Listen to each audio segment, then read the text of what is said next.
আসসালামু আলাইকুম viewers, welcome to my channel Sonali Soma media world.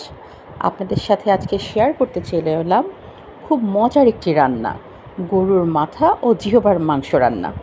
এই রেসিপিটা নিয়ে এলাম, খুব দুর্দান্ত একটি রান্না, খুবই মজার। এই জন্য আমি প্রথমেই করেছি গরুর মাথার মাংস এবং জিহবাটা ভালো করে পরিষ্কার করে নিয়েছি, খুব সুন্দর করে ধুয়ে নিয়েছি, দেখতেই পাচ্ছেন। সাথে নিয়েছি কিছু পিস করে কাটা আলু। আপনারা চাইলে ভুনা ভুনাও করতে পারেন, তবে আলু দিলে আমার কাছে একটু ভালো লাগে, তাই আলু দিয়েছি। সাথে নিয়েছি আদা কুচি, ছোট ছোট করে আদা আমি কুচি করে নিয়েছি। নিয়েছি পেঁয়াজ কুচি,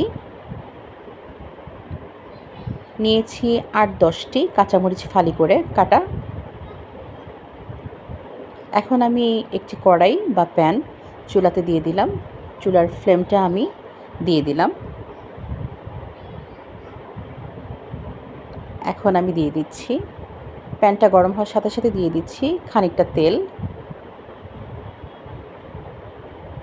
১ কাপ পরিমাণ আমি তেল দিয়েছি। দিয়ে দিচ্ছি কিছু পেঁয়াজ কুচি। পেঁয়াজ কুচি দেওয়া হয়ে গেল। এখন আমি একটি খুন্তির সাহায্যে বা স্প্যাচুলার সাহায্যে নাড়াচাড়া করছি। কিছুটা বাদামি আকার ধারণ করা পর্যন্ত আমি অপেক্ষা করব।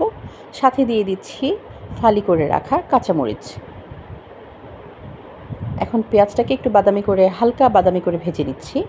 দিয়ে দিচ্ছি তেজপাতা ৪-৫ টুকরো। দিয়ে দিচ্ছি আদা রসুনের পেস্ট ২ চা চামচ পরিমাণ।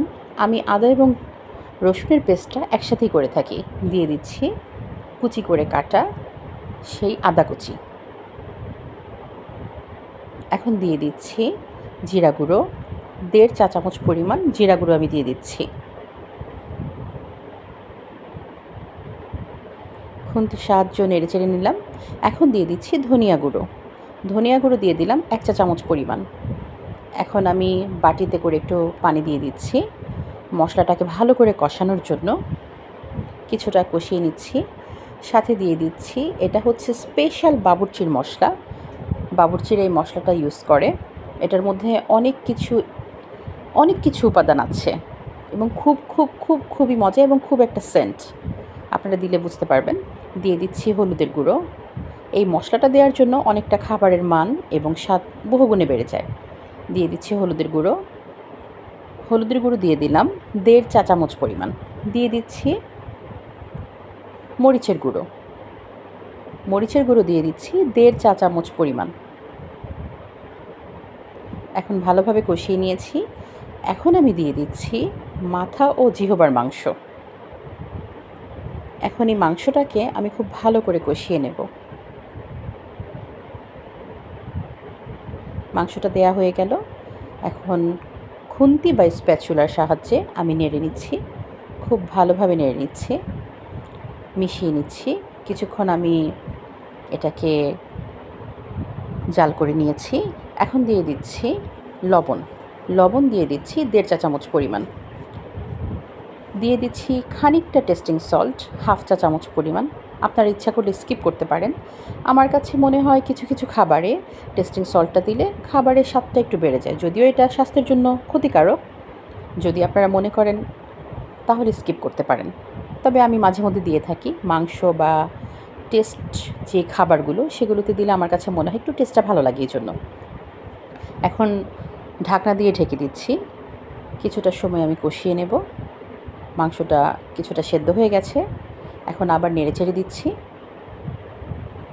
খুব ভালোভাবে নেড়েচেড়ে দিচ্ছি। নাড়াচাড়া দেওয়া হয়ে গেল। এখন আমি দিয়ে দিচ্ছি কিছুটা মাংসের মশলা। যেহেতু আমি বাবুর্চিদের মশলাটা দিয়েছি, তাই হালকা মশলা দিয়েছি। ৩-৪টে এলাচ, ৩-৪ টুকরো দারচিনি, ৩-৪ টুকরো লং, এগুলো আমি দিয়ে দিয়েছি অল্প পরিমাণে। এখন দিয়ে দিলাম আলু। কেটে রাখা আলুর টুকরোগুলো আমি দিয়ে দিচ্ছি। এখন খুব ভালোভাবে আলুর সাথে মাংসটা মিশিয়ে নিচ্ছি এবং কিছুক্ষণ আমি কষিয়ে নিয়েছি। খানিকক্ষণ কষিয়ে নিয়েছি। আলুটা কিছুটা সেদ্ধ হয়ে গেছে। এখন আমি এর মধ্যে পানি অ্যাড করছি। আরও কিছুক্ষণ আমি সেদ্ধ করে নিব, তাই সেই পরিমাণে আমি পানি দিয়ে দিচ্ছি। এখন অনেকটা সেদ্ধ করে নিলাম, প্রায় রান্নাটা হয়ে গেছে, খুব কাছাকাছি হয়ে গেছে। আমি আরও একটু পরিমাণ রান্না করে নিব, কিছুটা সময় আমি সেদ্ধ করে নিব। খুব ভালো করে নেড়েচেড়ে দিলাম। আবারও আমি চলে এলাম। এই তো রান্নাটা প্রায় হয়েই গেল। আর দেখতেই পাচ্ছেন আমি সার্ভ করছি। রান্নাটাও বেশ মজার ছিল। সবাই একটু হলেও ট্রাই করবেন, একবার হলেও ট্রাই করবেন। অনেক অনেক অনেক মজার একটি রান্না। সবাই ভালো থাকবেন, সুস্থ থাকবেন এবং আমাদের জন্য দোয়া করবেন, আমার পরিবারের জন্য দোয়া করবেন। একবার হলেও খেয়ে দেখবেন, কিন্তু ভুলবেন না। আল্লাহ হাফেজ, সবাই ভালো থাকবেন।